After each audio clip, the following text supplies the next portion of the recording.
Well, let's get started. Hopefully everyone can hear me. If you haven't met me before, my name is Alastair. I'm the president of Nantian Institute, and happy to be facilitating or hosting the conversation today. And just before we get too much started, I'd just like to acknowledge the Darawal Nation as traditional owners of the land on which we are here meeting today, and where many of us live and work, and recognize that community's powerful connection to land, waterways, and the sea, and to present-day communities around this region, and pay our respects to elders past, present, and emerging. This event today is part of Nantian Institute's 2026 conversation series, and we've got an extensive program mapped out through the rest of the year. So please, just while other people are still coming into the Zoom, please do, just do a little advertisement. Please do check out the NTI webpage for the rest of the schedule for the year. You can follow us on social media, of course, as well, to see the other exciting conversations coming up, as I would be sad if you missed out on them. Today, I guess the format, our guest speaker will give a short talk, and then we can have some conversation. And I'll try and kick that off with perhaps some questions from my side, but of course you're very welcome and encouraged to participate. So whether you're in the room or online, please feel free to put up your virtual hands and we'll invite you to speak. So it is a really great pleasure for me today to introduce my friend and colleague, Associate Professor Sarah Lawrence. Now, Sarah's a scholar whose work beautifully bridges the gap between the ancient past and our contemporary moral landscape. Sarah currently is the Associate Dean for Teaching and Learning in the Faculty of Humanities, Arts, Social Sciences and Education at the University of New England. And as some of you will know, that's where I've been working the last 5 years as well, before I came to NTI. So Sarah and I have been working together quite a bit over recent years. And at UNE, as well as the current role of Associate Dean, Sarah holds the prestigious Charles Tesoriero Chair in Latin, which I was just thinking this morning is such a special thing to have. Correct me if I'm wrong, Sarah, but how many endowed chairs in classics are there in Australia, let alone in regional universities? Yeah, absolutely. So there are 4, I think, and 2 of them were endowed by Charles Tesoriero, and amazing, huh? the one at UNE is the only regional one. So it's quite a special position. Yeah. Now, I hope Sarah won't mind me saying, but Sarah's path into academia is an interesting one, which of course a lot of us can say that. But involved, I think what I think is significant is a period of teaching in high schools before moving into higher education. And this background has fostered a deep commitment to social justice through education, and makes her a passionate advocate, I know, for an inclusive classics, amongst other things. Sarah's excellence in this area has been recognized with a National Teaching Award for outstanding contributions to student learning. As a researcher, Sarah is driven by a desire to map the mental landscape of Romans during the late Republic in particular, and early Empire, as I understand it, not being an expert. Sarah will correct me if I get some of this wrong. And her work often explores a bit the dark side of human experience, the dark and interesting side, perhaps, so investigating how ancient people understood concepts such as pain and gender-based violence, but also empathy and some of the other things we will hear about today. Sarah's work demonstrates that studying the ancient world is not only about the past, but also about today and about human beings today and how we live, how we think. So please join me in welcoming Sarah Lawrence to speak on how to be good, classical Greek and Roman perspectives on ethics and empathy. Over to you, Sarah. So much, Alistair. It's so nice to be here with you all and with those of you online, and to be in the same room as Alistair again is a treat as well.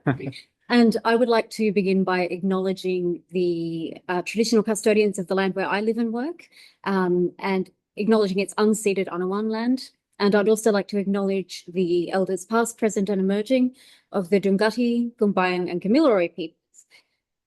The New England area, as we call it today, was an area that people crossed through a great deal. So it was a nexus point for people meeting and communicating, which makes topics like empathy fairly critical, I think.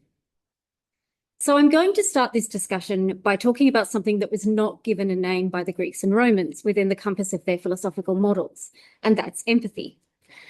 The word looks as though it has ancient Greek origins, but it's actually an English translation of a concept first expressed in a German work on the philosophy of aesthetics, which dates to the start of the 20th century. So it's a really new word. Empathy has been widely heralded. Sorry, it's been so long since I've used an actual PowerPoint. Empathy has been widely heralded as a potential source of salvation over the past 20 or so years. And here one might think of Obama's famous articulation of the empathy deficit in our society. But the idea that it might be critical to humanity as an ethical strategy goes back further. And here I'm going to draw on that extremely scholarly source, the movie Funny Face from 1957. So this is the first time in my life that I was aware of the concept explicitly, due to John Hines showing on Friday nights on the ABC of a series of Fred Astaire movies, which included Funny Face, a vehicle for Fred Astaire and Audrey Hepburn. In this movie, and I'm sorry that text is impossibly small to read if you're in the room, Audrey Hepburn's character, Jo Stockton, works in a bookshop, and she is a proponent of empathicalism, a philosophy, an imaginary philosophy, focused on understanding other people through putting oneself in their place. In this movie, the bookish Jo Stockton neglects her emotional life in order to focus on the intellectual, but is finally rescued from her existence by love and, importantly, fashion. Having said that, Fred Astaire's character, Dick Avery, while initially very skeptical about Jo's philosophy, is only able to achieve his happily ever after ending by using and acknowledging the insights given to him by empathy, which he has learned to understand over the course of the film. In a small way, this plot points to what people have often seen as the potential for empathy for humankind, that by allowing us to see and understand each other more clearly, we might just be able to achieve a better community and even a better world. I really like the articulation of this in the anthropologist Webb Keene's book, Animals, Robots, Gods, Adventures in the Moral Imagination, in which he, in part, reformulates empathy as the essential acknowledgement that others have an inner life that amounts to personhood, that it allows us to see the other as a moral subject, with all that that entails and should entail for our treatment of them. Now, I should say at this point that I am looking at empathy as a position or strategy, rather than as an automatic process like breathing. And on that note, I say empathy as though it's a straightforward thing, but there are endless scholarly works breaking empathy down into various elements and concepts, to the extent that I tend to refer to it as 8 or 9 different concepts sharing a raincoat. And I've come to think that part of the reason that we have this difficulty with empathy is that we're trying to find something natural and inherent in something which is actually a position that we adopt. And because it's a position that we adopt, it contains a range of different strands from different things, rather than being something instinctive like breathing. I think that there's an instinctive component to it, but much more, as we'll see. Much of the debate looks at teasing apart what might be animal, that is emotive and instinctive, and what is intellectual, cognitive, or rational. In Funny Face, as in many modern readings of empathy, emotion is a key component of inhabiting someone else's perspective. Emotional interest and connection are inherent elements of empathy, and the successful creation of an empathetic connection is signaled by an outpouring of what we'd now call empathetic care, the desire to help another person engendered by inhabiting their experience. When you break this down, it presents an interesting paradox. Person A desires to help person B because they believe they are inhabiting person B's experience, but doing that in such a way that they retain their own identity, agency, and priorities as person A. This nexus has led some to argue that true empathy, actually inhabiting another's experience, is impossible, and others often using neuroscientific data on mirror neurons and emotional contagion, to argue that effective empathy, emotional empathy, is instant, instinctive, and free from cognitive processes. The latter idea of effective empathy's instinctive nature has tended to figure heavily where empathy is seen as a potential tool of positive change in society and a conduit to ethical practice. Some people have even suggested that empathy is sufficient for ethical existence. The former idea of its impossibility takes a number of forms, but in terms of ethics, it's often articulated in terms of pseudo or self-interested empathy, a version of empathy that sees it as a thought experiment in which we are likely to do little more than impose our own values and ideas onto another person in such a way that we distort their real needs and feelings. The emotion involved in that process is seen to overwhelm a rational consideration of the other person and tends to be read fairly cynically as about a saccharine kind of positive self-image and self-satisfaction. As such, the involvement of emotion in empathy in this model is at best neutral morally and easily slides into the unethical. The unethical potential of empathy has been taken further by a number of scholars. The two I see as most significant are Breithaupt in his book, The Dark Sides of Empathy, and Bloom's Against Empathy. These two books are in some ways two sides of the same coin. Bloom argues that the emotional nature of empathy often leads us to make vicious decisions because we experience an emotional connection much more easily with particular people and creatures. For example, studies suggest that we tend to connect emotionally much more easily with mammals than with reptiles. So it's much easier to feel a connection with a kitten, and here I'd like to thank Lucky for the use of her image on the right, than a cane toad. This affective aspect takes on another level of difficulty when the research suggests that we empathize most easily with people who look, sound, and behave like us. In Breithaupt's critique, however, danger is also seen to come from the cognitive side of empathy, which he sees as a key skill of successful manipulators or even torturers.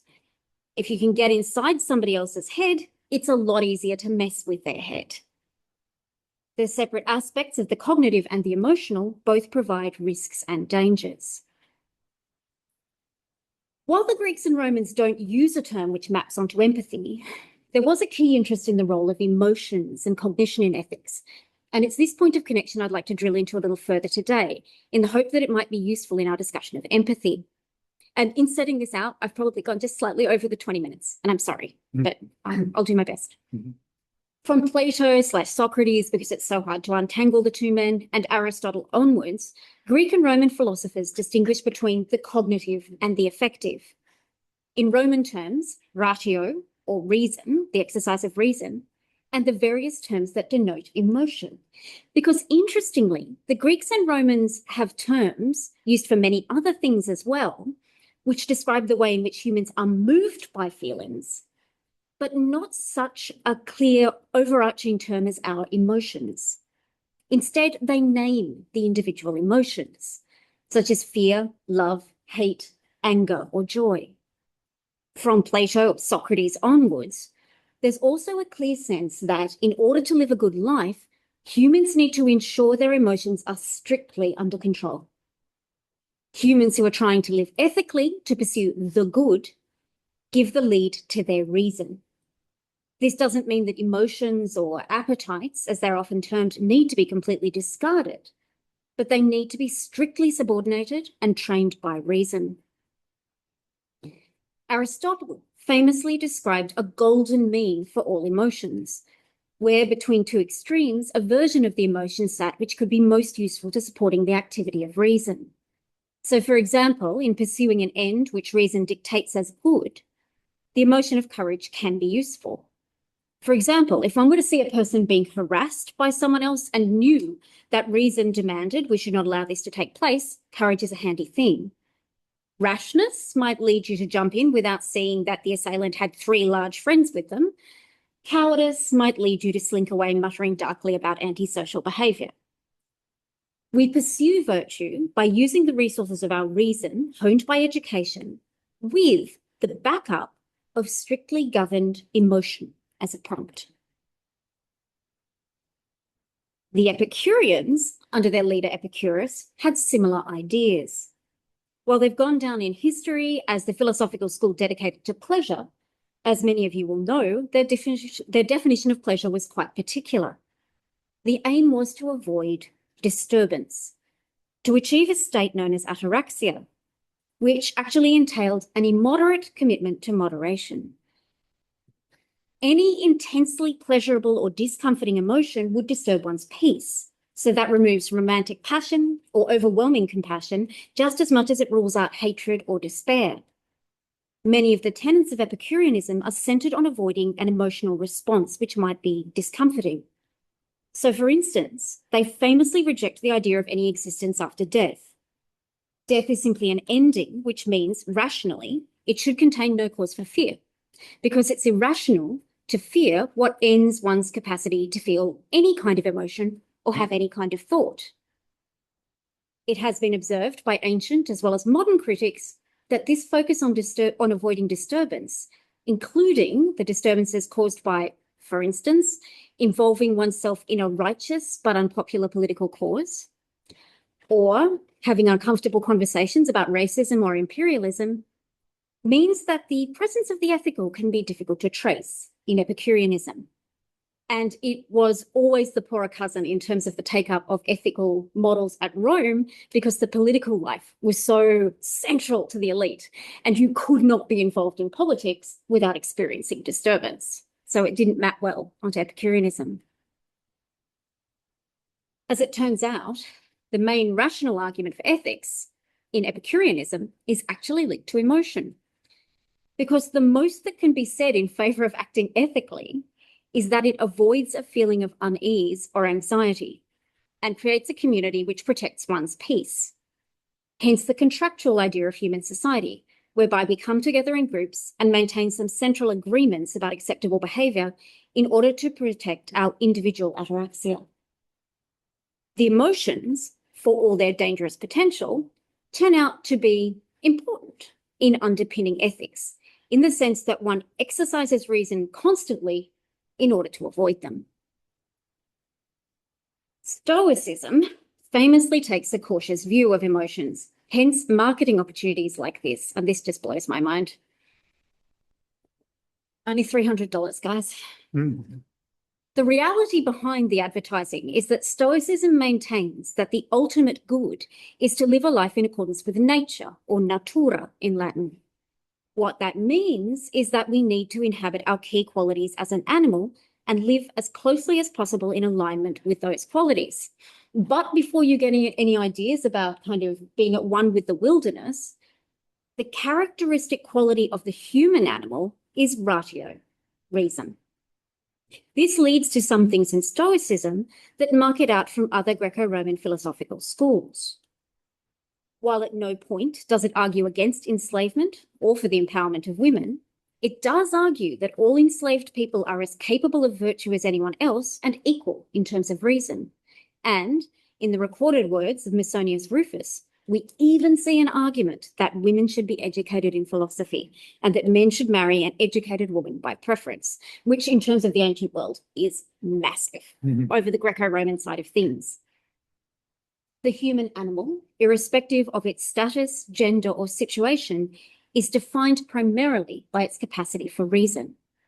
Reason is the guiding factor which enables us to live a life in keeping with the cardinal virtues that are wisdom, moderation, courage, and justice. This emphasis on rationality has consequences for the Stoic view of emotion.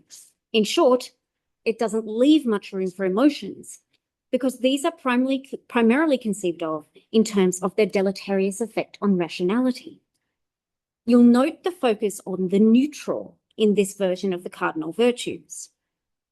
The term indifferent is also used, in the sense that one of the key roles of reason is in enabling one to recognize what is indifferent in this world. And, spoiler alert, the answer is everything, which isn't virtue. Wealth, health, family, beauty, success, all of these things should be indifferent to a good Stoic. In turn, this means that the instincts leading you towards these things and away from poverty, sickness, loneliness and loss, ugliness and failure cannot be trusted because they're not based in reason. They're simply emotional impulses that are irrational and so need to be curbed. For example, if I were to feel fear at the idea of driving in Sydney peak hour traffic, and I do, based on the risk of damaging a car, getting hurt or being killed, that would be completely irrational. That's because my fear is based on an assumption that the expense of fixing a car, my own physical capacity, or indeed my life are relevant to virtue in some way. But because money, physical health, and life are all indifferent, it's irrational to experience fear that they might be lost. This strict position, originating with the Greek Stoics, softened over time to allow for the idea that when faced with a startling event that induces an emotion like fear, it's natural to experience a first burst of emotional response. So the example I always give of this is if you're in the shower and a huntsman suddenly drops into the shower with you, you are allowed as a good Stoic to scream briefly. But at that point, the Stoic should stop, apply reason, and then make a judgment on whether or not it's rational to experience that emotion, which it isn't because huntsmen are our friends. In both these models, the Epicurean and the Stoic, we can see two interesting strands in tension: a desire to remove emotion altogether from human ethical practice, and a consistent grudging admission that this is difficult, perhaps impossible, or even unwise to do. So what's so wrong with emotion? Why are we so hell-bent on removing the emotional and focusing on the rational? Emotion can lead to mistakes and misunderstandings, but so can reason, as anyone who has ever attempted to solve a mathematical equation and failed will know. From a Greco-Roman point of view, we see this closely tied to ideas of gender. Notwithstanding Musonius Rufus's writings on the education of women and the inclusion of women as potential members of the utopic Epicurean garden, the cultural significance of most forms of emotion in this period was distinctively, sometimes definitionally, female. Let me give you an illustrative example from many. This comes from Valerius Maximus. Sorry, you've just got to have some Latin. And it is in a section where he describes the really noteworthy, admirable practices of foreign peoples.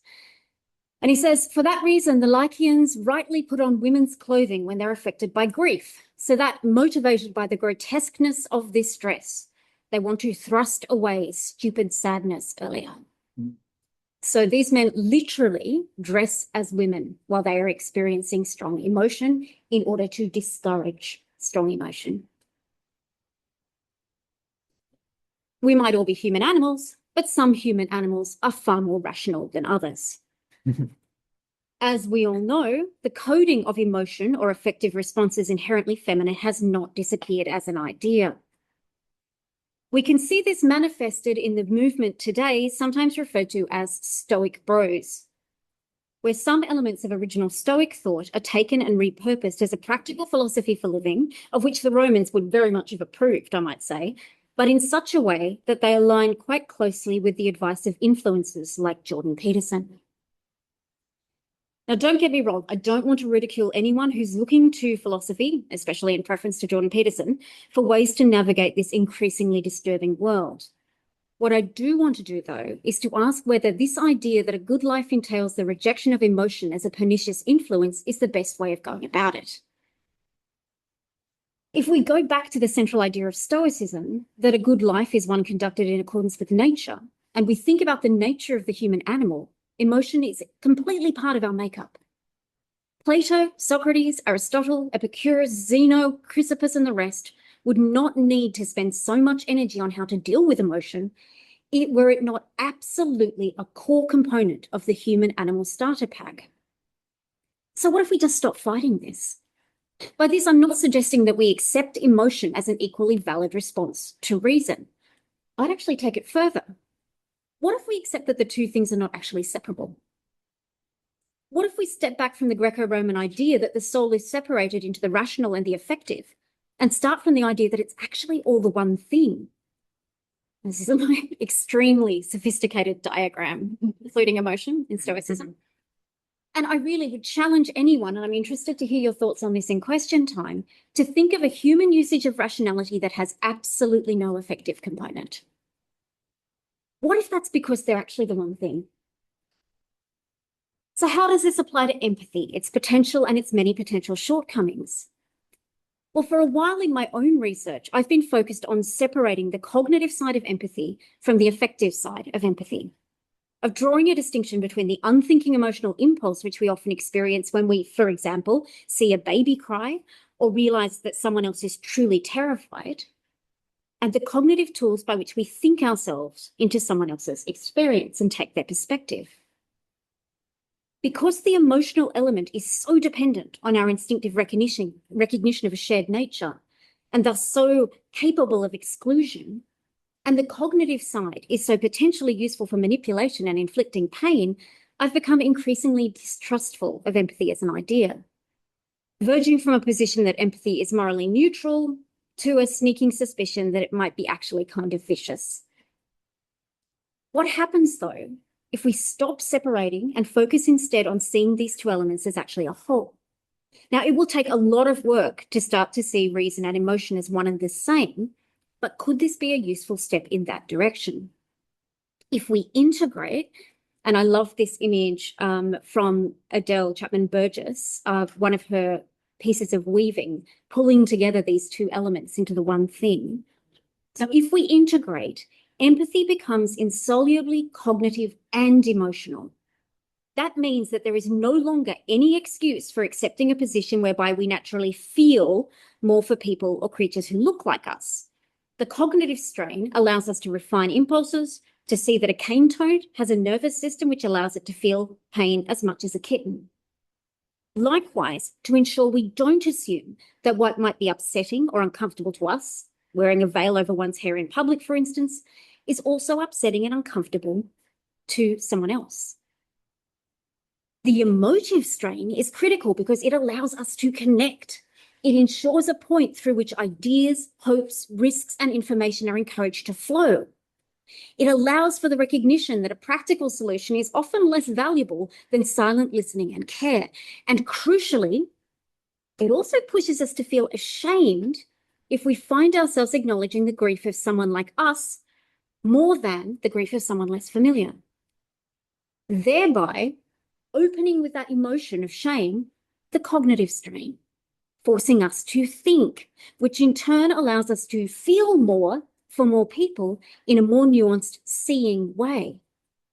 And as that feeling in turn opens out our desire for knowledge, for information and experience, in this way, we begin to rebraid two strands that probably should never have been pulled apart. As they're woven together, each feeds into the other, and the cognitive and the emotive start to be difficult to separate. Recognizing and enacting empathy as inherently emotional and intellectual might also help to break down some insidious patterns in our culture, allowing all genders to embrace this work without the risk of being ridiculed or suspected for feminine caring instead of rational solutions, or burdened with endless labor which has no value because it is invisible in its branding as care, emotion, or love. Perhaps this represents an evolution of Greco-Roman philosophy that could have happened if their relegation of emotion to women had not been quite so complete. The schools could see that emotion was there. They could see it was important, but they hadn't yet worked out how to handle it other than to firmly put it in its place. And perhaps through rethinking our use of concepts like empathy, this is an evolution of which we today can be a part. Thank you.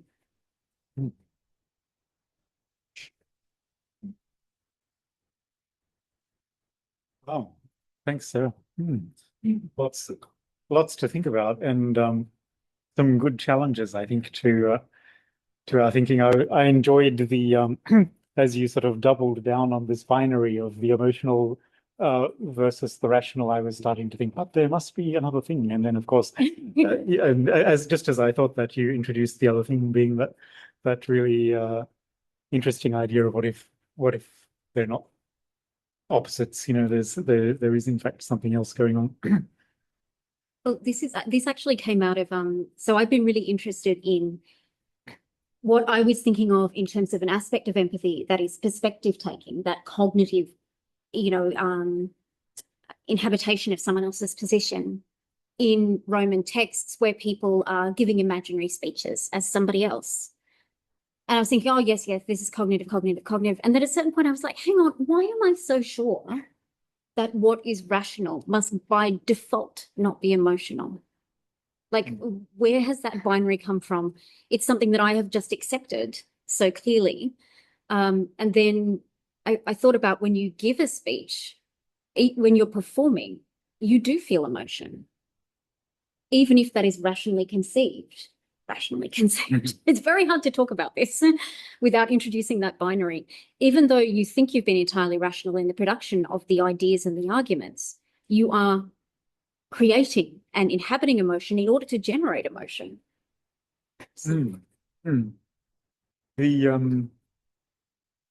Just going back to something right at the beginning, when I'm interested just to start with looking again at something really caught my attention when you spoke about the possibility of empathy underpinning even something terrible like torture. That the capacity for empathy might enable that.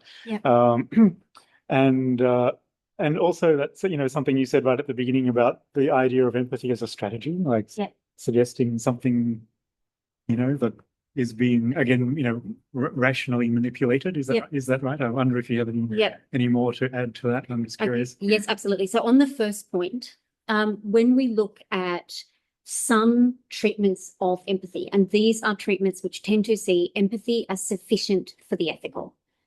So Baron Cohen has written a book where he talks about the idea that psychopaths, sadists, people who enact terrible cruelty have no empathy. That's what's missing. I think that is very difficult to sustain as a position because we know that lots of people who are psychopaths don't commit terrible crimes, as many academics have observed, depending on how you view capitalism in terms of crime overall. But the other part to that is that it can't be seen as sufficient. So if you understand what will hurt another person, you can hurt them much more terribly. This is why fights between people who know each other well, like lovers, are so brutal when they go badly, right? Because you know what will hurt the other person. You understand their emotional response, you understand their perspective, and you use that to do harm. So I still maintain the idea that empathy is by default fairly morally neutral. It can be used for good or evil. Right, yeah. In terms of the strategy thing, that was something that kind of coalesced in my mind, about an hour ago, Alistair, which is why it maybe didn't come through so clearly. But I was thinking about this, that when we look at empathy, as I said, we tend to have been looking at it as an emotional response or an intellectual response from a human being, which is like breathing. It's just part of what we are as an animal. And I think that's overcomplicating the issue. I think one of the reasons we don't have a word for this until so late is because we're actually talking about something which is quite sophisticated as an idea and pulls together a range of different components into the one thing. If we stop thinking about it as something which should just naturally happen and start thinking about it as a position that we adopt that allows us to integrate the different elements more cleanly, and it also allows us to consciously use it towards the good, I would say. So it gives you more, in a way, a kind of control over the choice you make of what am I doing and how am I doing it? Yeah, and it also, so one of the things that came up in a really interesting chapter by Sarah Song-Howarian is when she was looking at empathy and ethics. And she talked about people on the autism spectrum disorder, with autism spectrum disorder. And she said, well, hang on, if we say that empathy is necessary for morality, and we're talking about people who can't who struggle to read emotion, what happens then? Now, I would say that people who would regard themselves as neurotypical are just as capable of misreading and misunderstanding emotion. And I think we've probably all caught an emotion from someone else when we're not clear what it is. We don't yet know what's happening, but we can feel something happening. So I don't think that that makes sense.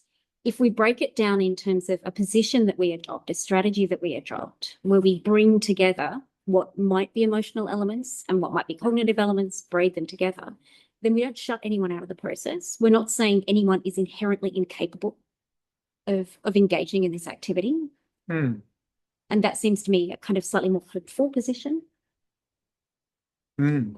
I really like that terminology you use of the rebraiding the strands of the affective and the rational. Mm. Which, I mean, do you think this is this might be a wrong idea, but do you think this is also a way of bridging some of these other binaries, like, the gender aspect and things of, again, just, can we kind of, embrace something a bit more of a holistic picture, is that? Absolutely, because I think it is, dating back a couple of thousand years, if not further, it does come down to this idea that there are certain elements of it which are acceptable for people who identify as women to express. There are certain elements that are acceptable for people who identify as men to express. So you get sort of the classic example where, let's say a female academic who teaches Latin might end up with students in her office whom she's not teaching, who come to her for emotional support and care because they don't see it as fitting to go to the male academic who is teaching them for those things, right? Now, if we break it down and we just say it's not as though empathy is all about emotion, which must be a female job, and it's not about that empathy is all about thinking, which must be male, but the two are inseparable in the one position, then we hopefully reintegrate these things so that it becomes a more distributed model, which is not so closely aligned with the feminine in our society. There's a book, really interesting book called They Call It Love, which is all about sort of the emotional labor that is often undertaken by women who identify as female or are identified as female by others in this sense, because people, men are scared of doing it and people are scared of reaching out to men to do it. Which might be really oversimplifying the area, and I'm really happy to have. And I should say also that in this context, I really should acknowledge that I pretty much know nothing about Buddhism. So I'm really interested to hear perspectives from this area as well. Perspectives on that, in a minute. Yeah, I'm just interested, before perhaps we open up to questions from everyone else, just one other aspect here I thought maybe I'd touch on, Sarah, is, being educators, as many of us or educators or students, in this kind of conversation, as many of us are, or educators and students, speaking for myself, how do you see some of this playing out in practice in, what we do with our work, as teachers or, or as learners? We have to find a way to reintegrate emotion into what we're doing. So in the academy, certainly in my field, classics and ancient history, we're a very pedantic group of people. And we are have been very focused on what we have conceived as the rational for a long time. You see this also in the teaching of history, which a lot of this comes from Leopold von Ranke, the idea that history is a kind of science. So this is why we don't write in the first person, because it's provable on the evidence by any scientific practitioner who looks at that evidence. And increasingly, where I've seen students react emotionally to the content that I'm teaching, I've been troubled by how to handle that. So I've got to admit, my first reaction when someone said to me they were very unhappy about me referring to certain sexual practices in the Roman world, in the Greek world, because they felt that by me talking about them in class, I was endorsing them. My first thought was, I'm not proud of this. Leave your emotions at the door. You know, like think about, we're looking at this as scholars. We're not looking about this from an emotional perspective. And then over time, I became more and more annoyed with my own perspective on this because it just accepts the idea that emotions have nothing to contribute to this. But the thing is, I don't know how we do this. I think it is a massive project because it really does involve changing the fundamental way in which we look at many things because we're so distrustful of emotion, right? If I say an argument is a bit emotional, you're immediately going to assume I'm saying it's weak. If I say your response to a text is emotional, inherently, I'm critical. Like a criticism, yeah. Right? So that's a huge project, and I'm still thinking about how to, like, I've kind of changed my warning at the start of first year Roman history when I teach it to say you're going to feel an emotional reaction to this. You wouldn't be human if you didn't, which is telling in itself, right? But the question for you is what you do with that emotion. And then I just sort of have said, in the past, we've said keep it out. But I want you to think about what to do with it because I don't know. Well, but it's a lovely thought that there can be space for it in the class, you know, or in a classroom, in a learning environment, we can make space for it. Wonderful. Just you know, happy to take questions from anyone in the room or online. As I say, put your virtual hand up if you have comments or questions. And Nadine is first to go. Hopefully, you can unmute yourself. Is that working? Yes. Sorry, I was so excited, Sarah, that I put my hand up first. It's like you couldn't wait. I couldn't wait. I was, bubbling with excitement. So naming some emotion there as well. So thank you so much, Sarah. That was really interesting. And my mind has gone in all sorts of directions. And I'm trying to land somewhere to ask you a question or offer you a comment. But I think it might be a bit scattered, my response. So I do a little bit of work in the field of Buddhism and emotions. And I think that, a lot of these Western constructions and representations do intersect with modern Buddhism in quite a significant way. And so in Buddhist circles, a lot of people are talking about empathy and compassion and pity and altruism and their dark sides as well. And one of the main features, I suppose, in cultivating what we call wholesome qualities in one's mind is the process, the active process of habituating the mind or orienting the mind in a certain direction. And then, in a way, compassion or empathy flows spontaneously. So it appears spontaneously, but the process of getting there involves practice, right? And so I was just having a chuckle about your lizard slide because as an academic and also a Buddhist, I'm a bit uniquely placed because I also have small children, and so there aren't that many people teaching Buddhism who are mothers, and I always find that it offers me this kind of interesting tension because on the one hand, during my time outside of work, I'm doing a lot of emotional labor, right? And caring for babies and things. And so I often find that, switching into rational teaching mode is a little bit jarring. And I was sitting at the temple, which is just across from you the other day, and I'd had this particularly intensive time with my baby leading up to it. And this lizard came up to me and almost automatically, probably because I was sleep deprived, I said, "Oh, darling, like, what do you need?" It was like a maternal response to this lizard, and I thought, "Wow, that's really wacky." But also, maybe that's the point. Maybe that's what we should be doing as Buddhists. We should be approaching lizards as though they're our children. And it just made me think, wow, the kind of habituation that I'm doing with my body and emotions, even though it sits outside of spiritual practice or intellectual practice, it still is priming my mind and body for what we might describe as interspecies empathy or something like that. So just a little observation there. Anyway, I am making my point. I'm about to make my point.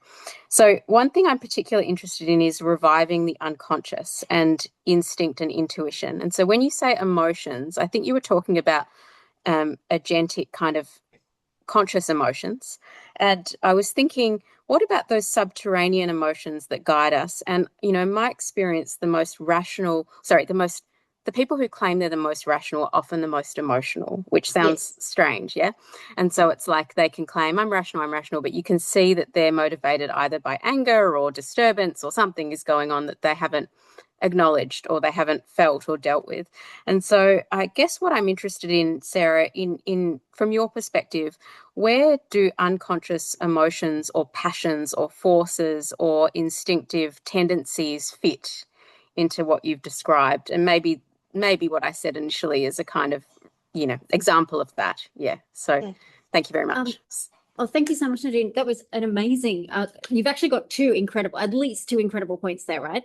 So the first point when you were talking about the response to the lizard, and I love that. And it also makes me think, can I get you a coffee? Like, can I? But just because, there's just so much involved in little ones from what I've seen and observed with my friends and colleagues. I love what you say there because you also brought in the habituation of the body and the corporeal element, right? And this is something that isn't integrated well into what I'm talking about, although it could be, and something that Sam, who is on the Zoom as well, has been looking at. We've had some conversations about this in terms of that very false divide between body and mind, right? Which I think is all tangled up in this as well. So I love that you brought that in as part of your response there. In terms of the instinctive, that's really interesting. So I was actually thinking when I was putting this together that there is a degree of fuzziness between emotion and instinct in this case. So where neuroscientific explorations of empathy have been done, they focus on the instinctive. So the things that react before we realize we're doing it. And this in particular, you've probably read about them, focuses on mirror neurons, where we can see the parts in someone's brain light up in response to the same parts in somebody else's brain. So one of the experiments that's been done on this, and it's a peculiar experiment, and I don't know why the genders worked in this direction, is that they inflicted a small amount of pain on a number of women. And then they put them into machines so that they could track their brain waves, and they let them see the same pain being inflicted on their husbands. And the exact part of their brain lit up when their husbands were being hurt as when they were being hurt. So that kind of mirroring in our neuro core is very, very instinctive before we know we're doing it. And they've observed this in a range of things. And connected to this, we get the idea of emotional contagion. So there are certain emotions that catch, and where they've been able to track them by studying brain patterns, it's really interesting which emotions catch. You get fear, you get disgust, you get a little bit of joy. They're nearly all strongly negative emotions, which kind of makes sense from an evolutionary point of view. But the joy one, which I like to think about, I was actually, when you were saying raising babies, I think one of the nicest illustrations of this mirror neuron activity and emotional contagion in action is how impossible it is not to smile back at a baby that smiles at you, right? Before you know you're doing it, your face will be making weird shapes because that's just what the body does in response to seeing a baby smile and laugh at you. So I think that there's the instinctive element, which has often been in scholarship around empathy completely conflated with the emotional. And that needs a little bit more teasing out than I have done today and than I've done so far, in fact. And I think that it's really important that the body is added into that as well. It's part of the mix. Incidentally, the lizard thing, by the way, the reason I always use cane toads for this is that when I was about 9, I read a book by Maurice Gleitzman called Toad Rage. I don't know if you remember the kids' author, Maurice Gleitzman. It's great. And he wrote 2 Weeks with the Queen. That was his huge hit that was turned into a play. And he used cane toads as his main characters. And it was a brilliant act of authorship because it just it really made you think, why is it so acceptable to inflict pain on these creatures? It's not their fault they're here. It's not their fault they are as they are, but it's not acceptable to inflict pain on other creatures, which was a lovely example of how that perspective taking can open things out, create emotional connection, and thereby create intellectual progress and development, I think. Great. Thanks, Nadine. Just picking up a thought there, just what you were saying a moment ago, Sarah, reminded me of another interesting terminology you used in your talk about the human animals data pack. And I thought, and then what you were just speaking about now here in terms of some of the sort of neurological aspect of what I was thinking, well, it's, in a way, there's, as you're saying, there's some of things like our instinctive reactions are sort of hardwired into the human animal. And then which brought me just in my own mind, back to thinking about education and to what extent, I'm just curious, this is my question, I guess, just is to what extent do we have a legacy from the ancient classical world of Latin and Greek thinking in education? I'm just curious about that. To what extent were they thinking, recognizing, well, this is the human animal's hardware, and education is about shaping and overwriting it, or putting new software onto it so it operates differently. I don't know, That's a really good question, and it varies a lot depending on the different schools. So the Stoics would say, this is what we are by nature, and so you need to live in accordance with nature.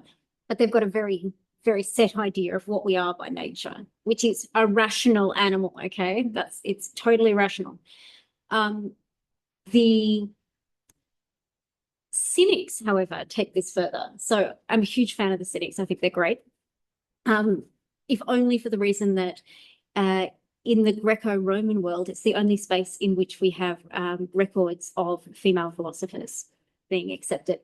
And this is partially because the Cynics believe we are an animal. So in the Greco-Roman world, there is that clear distinction between human animals and all the other animals. But the Cynics are just like, we are an animal, right? And the whole idea is that you live in accordance with your animal nature, not in the Stoic, because we're rational sense, but more in the let's run into the wilderness and live amongst the trees sense. And they reject societal conventions around almost everything. So Diogenes the Cynic, very, very famous for masturbating in the marketplace, because he's like, well, you're just an animal. If you got the urge, you go for it, right? And so their version of what is natural to the human animal is very different to the Stoic version of what is natural to the human animal, but they're both predicating their philosophies upon it. Now, Aristotle, on the other hand, sees that we've all got the basic materials, but they need to be shaped by education. And in fact, one of the reasons that I find it hard to get on board with Aristotle is that he talks about the fact that if you're not educated from an early age, well, you're probably not going to get there.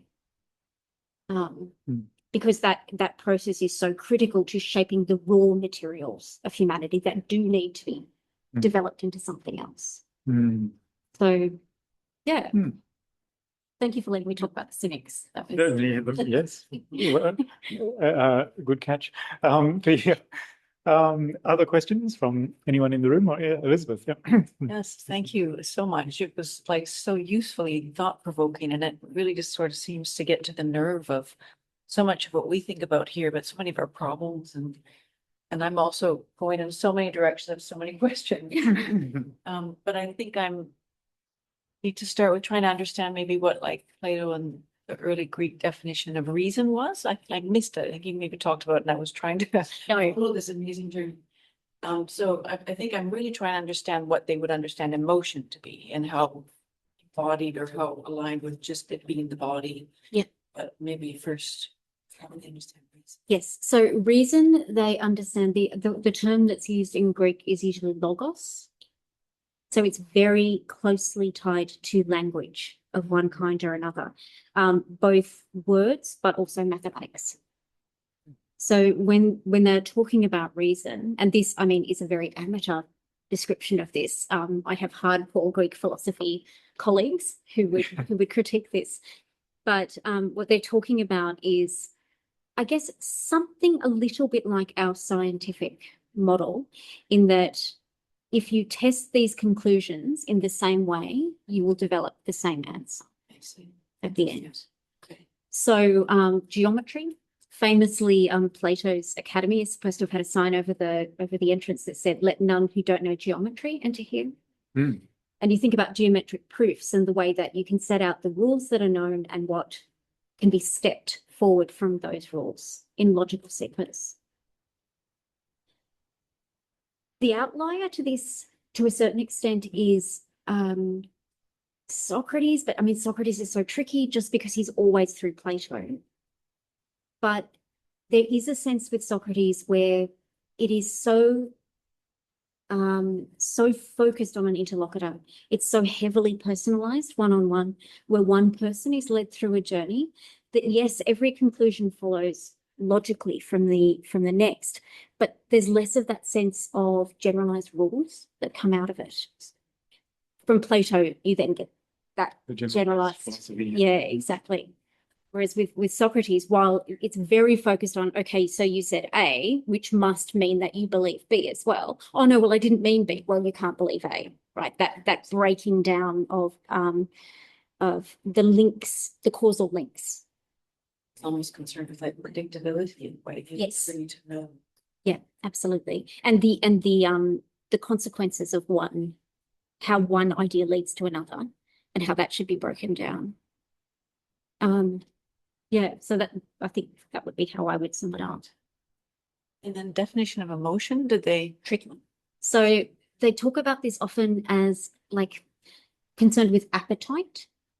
It is more embedded in the body, definitely, because emotions are seen as being about, to a large extent, about satisfying urges of the body. So fear is about protecting the body. Erotic love, but even romantic love is conceptualized in a beautiful image from the Symposium, which we're not supposed to take seriously, but which is gorgeous, of the soul as this creature that has feathers. And when you're in the presence of the loved one, all the pores open out and your feathers start to sprout. And then when you're away from them, the pores close down again and the feathers get trapped and they're like itchy and horrible. And that's why you need to be with your beloved so that the feathers can come out again. Spring out. It's just gorgeous, right? The Symposium is just the most beautiful thing. I strongly recommend it. But the only emotions that aren't so physically embodied are things like anger. Because anger is to do, and I guess to a certain extent, they would have seen this as corporeal. Anger is about an insult to your dignity and your standing, about you being treated unjustly and wanting to avenge yourself. So, yeah, largely about appetite, except for anger. And I think when we were talking earlier about the most rational, I think it was you who said it, Nadine, like the most rational people being the most emotional people. I think it's, goodness knows this isn't original. So many people have said it, but it's often the case that we don't count anger as an emotion, right? Because it is coded masculine, so thereby by default can't be an emotion. Whereas I will say this for the Greeks and Romans, that they absolutely read anger as an emotion. It was also regarded as one of the more acceptable ones. I was just thinking.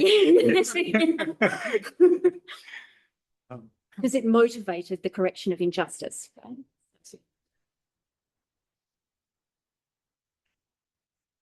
I was thinking that a related question earlier of were there particular emotion, because you said earlier that they didn't necessarily have a terminology that covered what we think of as emotion, but spoke of them more specifically. And I was wondering, were there particular emotions they were very interested in, and is anger one of them? Yes, absolutely. And yeah, it's one of the things that I think is fascinating. So the word our emotion comes from, sorry, just let me annotate. It's such a teacher thing. Whoops. So emotus. Sorry, I'll embiggen that. Oh, probably not. Okay. So emotus, which means having been moved away. So emotion is something that acts on you. That's, that word in the Roman world could be used for a bunch of different things, but it is often used of someone being carried away by a feeling. So it acts on you. Pathos in Greek also are things that act on you. They're things that happen to you. And one thing that I find endlessly fascinating, and my Latin students have heard me bang on about this for years, is that in Latin language, a lot of emotions are impersonal terms. So you don't say like, I'm disgusted, you say it disgusts me. And you don't say I regret that, you say it makes me feel regret. So they're never a first person verb. It's always something happening to you. It's like somebody else's fault. Yes, something. But it also gives you a sense of why there's a really strong focus on self-control, because it's to do, I guess, with integrity of the self as well. You stop these things coming into you from the outside. And that avoiding disturbance, like the Epicurean. Yeah, absolutely. Any other comments or questions from people online? Just making sure if you've got something on your mind, it's a good opportunity to speak up.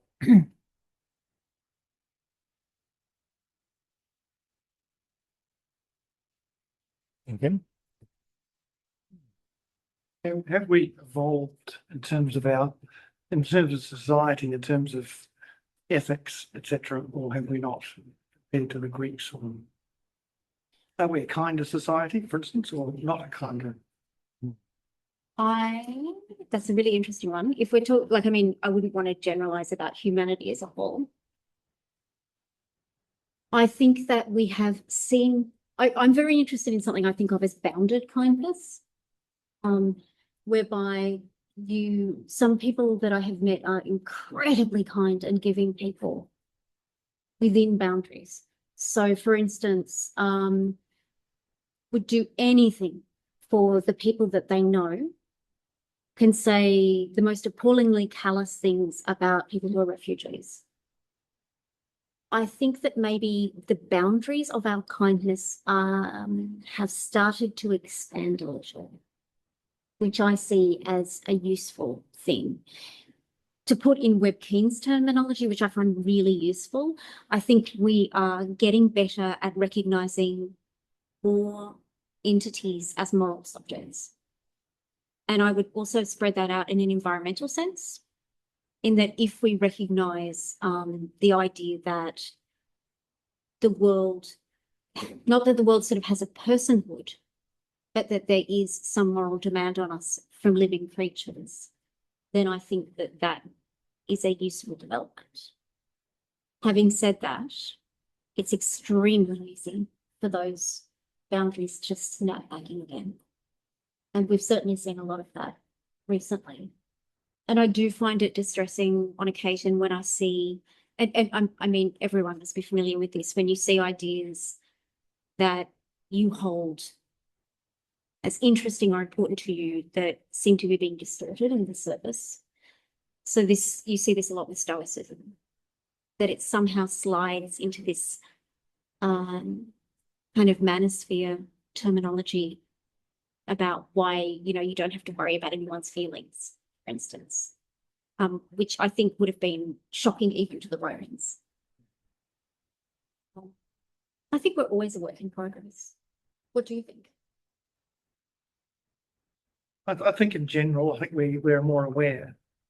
And then depends on, what part of society or whatever it is, but I think it's certainly as globally, I think there is, concepts that we, and I agree with you that it is a widening sphere, that it was, your family was most important, and anybody coming in, you protect them, and then sort of the village. And I think that's the concept of our village has grown, and now we talk about our global village, and I think a lot of people believe that.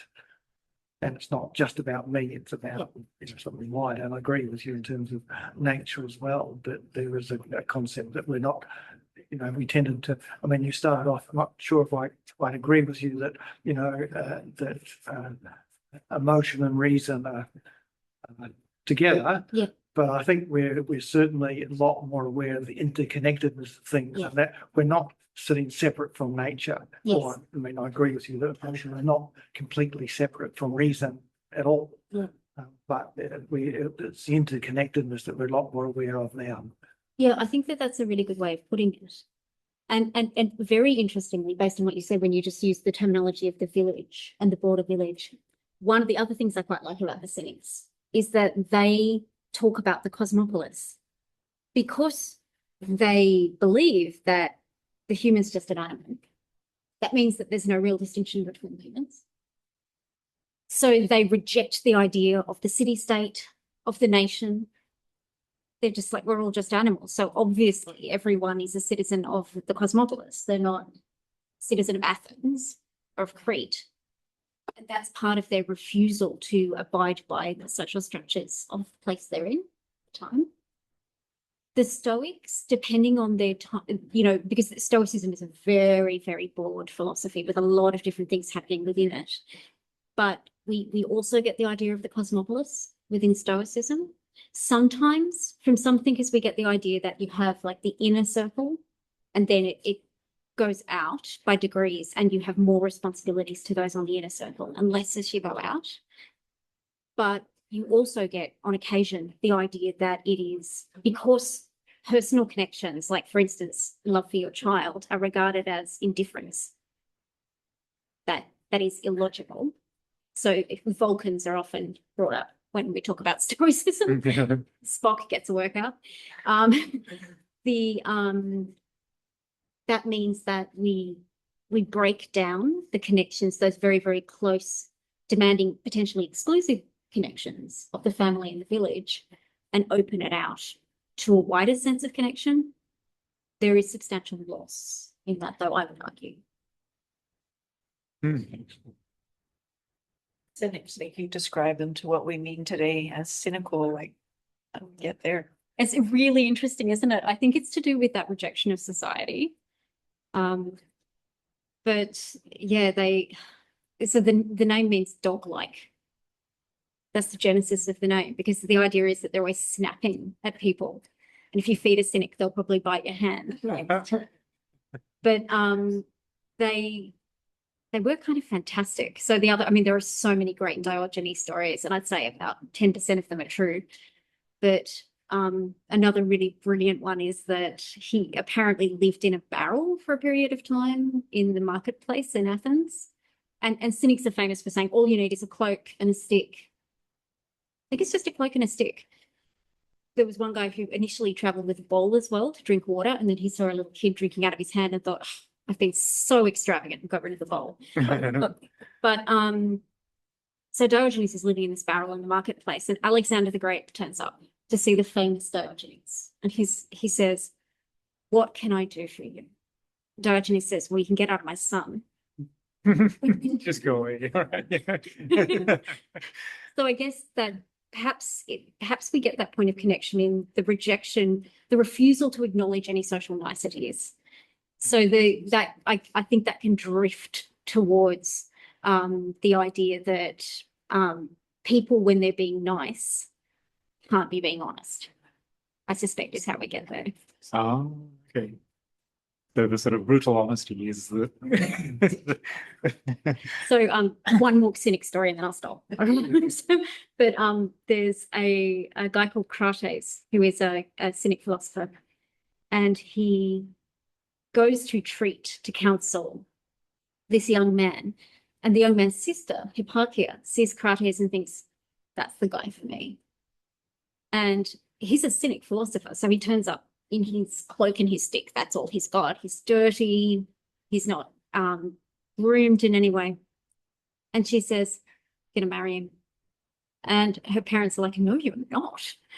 And she said, "I will take my own life if you don't let me marry him." And her parents go to Crates and say, "Can you please talk our daughter out of this?" This is the only weird part of the story, in that Crates agrees, and he tries to talk her out of it. So he says, "You're not going to marry me." And she said, "I think you'll find you're wrong. I am going to marry you." And he says, "Right." And he was supposed to have had something wrong with his shoulders that meant he didn't fit the Greek ideal physically. And he stripped himself naked and he turned around and he's like, "This is it. This is all I've got. This is what you get if you marry me." And she's like, "I'm in." And so at that point he said, "Oh, okay, I guess we're getting married then." In marriage right across the world. And then there's a brilliant story, which I think kind of a lot of women in academia could relate to, and in broader society, where Hipparchia, who becomes a cynic philosopher in her own right, is at a dinner party, and usually respectable women don't go to dinner parties in the Greek world. That's a male thing. And a guy is arguing, like putting forward some philosophical point. She argues back and she beats him. So she wins the argument. And in response, he puts his hand up her dress. And she just kind of flicks him away and says, essentially, "Is that what you've got?" And really is seen to have completely discredited him in public. So, which again, she shouldn't have been there. That's breaking the social laws. She shouldn't have argued philosophically. That's breaking the social laws. And she shouldn't have put down a man in public. But because she's a cynic, she can get away with it. Tragically, Diogenes Laertius, who's our source for most of these stories, says, and there are lots of other stories about Hipparchia, but everyone knows them, so I won't tell them. Oh, no. So we don't know. What a shame.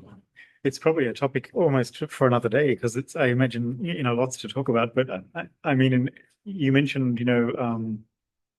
ancient ideas about education of women in your talk, and I guess I'm interested in, as I guess as you've just illustrated, there were very highly educated women in the ancient world, right? And so, but were they really exceptional? And was that something really unusual? Is it class related that they had access to education, or hugely class related? When we talk about the Greco-Roman world, we are talking about the elite. Essentially, that's what we have in terms of evidence. Now, people can do a lot with material culture in retrieving some aspects of people who weren't elite, but we're very limited in what we have written. In terms of the education of women, one standard in a lot of different, and I mean, when I say Greece, of course, I'm talking about a lot of different city-states. Pardon me, but much more acceptable for a woman to be educated in Rome than in Greece. So the Romans, poor Romans, they really suffer. Like, I mean, don't get me wrong, they were pretty evil in lots of ways, but they suffer from a PR blow in the sense that they've sort of come down in history as the evil imperialists, which they absolutely were.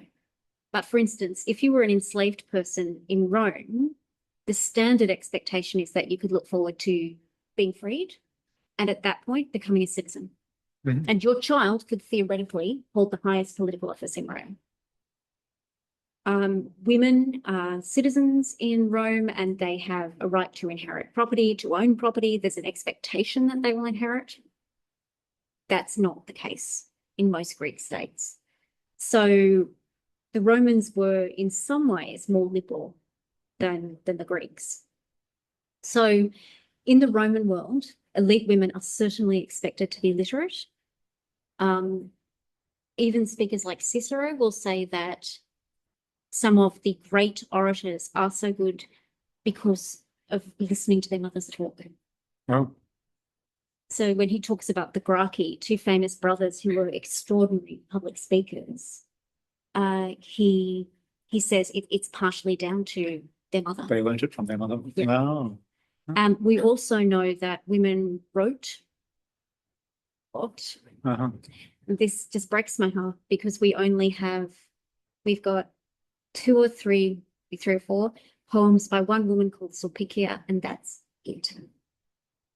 And we hear about women from the imperial family writing the history of their family that was available publicly. It's gone. So, and I don't think that necessarily tells us anything or tells us much about the priorities of preservation. I think an enormous amount of preservation is down to accident. Right, it's not necessarily a systematic thing. No, it may have been in terms of what was included in monastery libraries. But, Okay. but prior to that point, probably not. Mm. It is sad. Do you get in Buddhist tradition, is there an emphasis on educating both genders? In all over, I mean, in the Tibetan Buddhist school, it's only been in the last 20 years that women have accessed education, like in, Mm.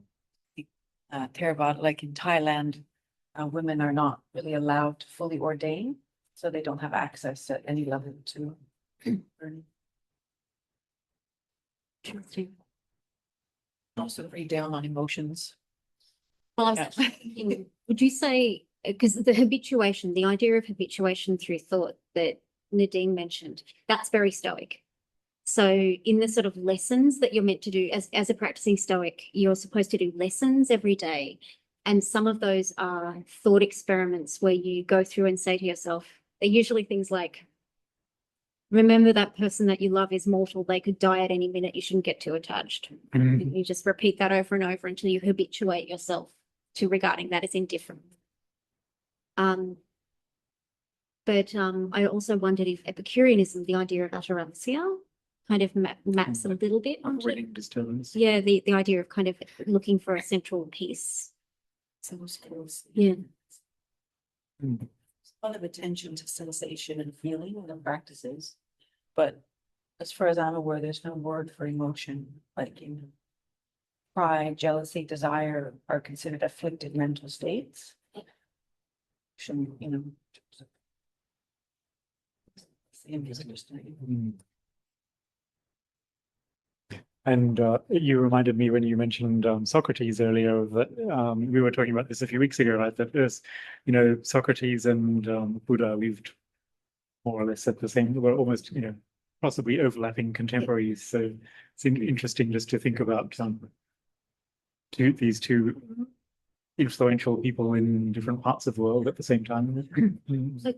And I think, this is such an opportunity when we talk about expanding the village and expanding the village in an intellectual capacity so that we know more about what other societies and peoples are doing at the same time is such an exciting thing. Mhm. So, for instance, I have no idea whether in First Nations traditions in Australia, there is a separation, perceived separation between the rational and the emotive. Mm. But then there are so many different languages. Where would you even start mapping that? Might also be complex, Wow, interesting question. Perhaps just conscious of the time, and it's been a really fascinating conversation. I might just, at the risk of lowering the tone here, I just have perhaps one final question, which is, I've been conscious lately of how every meeting ends up talking about AI, right? So sorry, but I'm going to go there. Okay. Partly just thinking in terms of, I was thinking about the word technology, and I Yeah. guess, this is kind of Greek, right? Yeah. And so in the context of what you've been speaking about, Sarah, of, how to be good as that sort of ethical concept and the other, things you've been talking about around the rational and the emotional for the ancient people in sort of Greek and Roman context, how did they see technology, or, if that doesn't make any sense? Yeah, no, it absolutely does. And I'm really glad that Tatiana Burr from ANU isn't on the Zoom in order to hear me answer this question, because she is probably the person in Australasia who knows most about technology Right. in the Greco-Roman world. So techne is skill. It is work that you do with your hands, but which also involves the work of the brain. So it might be everything from weaving, and weaving is an incredibly difficult and complicated process, to building clockwork creatures. So they did make clockwork creatures. Romans were, as my ancient history teacher in high school used to say, one step away from the printing press. They had presses, they had movable type, and they just hadn't put the two things together. Can you imagine if the Romans had tabloids? But they viewed it as very useful. there was not the same, like, okay, there's a distinction probably between what is seen to be fine arts today and what might be put under crafts, I guess. The technique comes closer to crafts, and I'm thinking more in a Roman context here, just because that's where I spend my time. And thank you, by the way, for those of you who are dropping out as we go along. And also to Michael for his comments in the chat. Yes, thanks, Michael. What was I? Yes. So, but they saw it as a useful thing. So the Romans prided themselves on taking stuff from other people's and making it better in a useful way. They're very open about the fact that they don't originate many ideas in terms of craftsmanship, but they're very happy to take them and use them. Oh, it's a sort of archetype of colonization, isn't it? Yeah, it totally is. So, for instance, they come up with new kinds of weapons that can kill more efficiently, but they also come up with beautiful bridges and aqueducts and things like that, and practical solution to problems of urban design as well. But in terms of, like, I was just thinking about AI and empathy because that's where your question started. Personally, I find it extremely uncomfortable when an AI bot apes empathy. Have you guys experienced that? Yes. When it says something like, I can see that you're getting frustrated. You can't. For me, that kind of drifts into a really uncomfortable space. I don't know that that is particularly healthy for us. I can't yet put my finger on exactly. Something uncomfortable. It's more than the uncanny valley. There's something inherently dishonest about it, I think, that I find trouble. Whereas I have no problem at all with the idea of being polite to Siri. Like, I think that's great because it's not obviously it's not about Siri, it's about you. It's about what you model in the world. Right. But the idea of something which is a frequency predictor, pretending to understand your feelings is, troubling. I don't know if anyone else finds that too. Yeah, it's a creepy. Well, that gives me a perfect opportunity to advertise our next conversation, which is on the topic of human agency, Dharma transmission, and the ethics of AI. So, and that is on April the 15th. So keep an eye out for that. That will be hosted by our colleague, Dr. Elizabeth McDougall, along with Sheena Anderson and Jodie Bush. So they will be perhaps pursuing this kind of investigation a bit further. And I think that will be online only, that one. So you can make sure you get the Zoom link in advance. Thank you, Gabby. Yes, so the registration link is there if you're keen to sign up. And I will just also say thank you to Gabby, who's sitting in the room, but you may not be able to see her if you're online. Gabby organizes this conversation series for us and obviously does such a great job with keeping us on track and organizing the schedule and so on. So thank you so much for that hard work, Gabby. Thank you, everyone, for joining us both in the room and online. It's great to connect with you all as a community and to explore these exciting and challenging and interesting ideas. And so finally, thank you so much to Sarah. Please join me in thanking Sarah. It's been really lovely.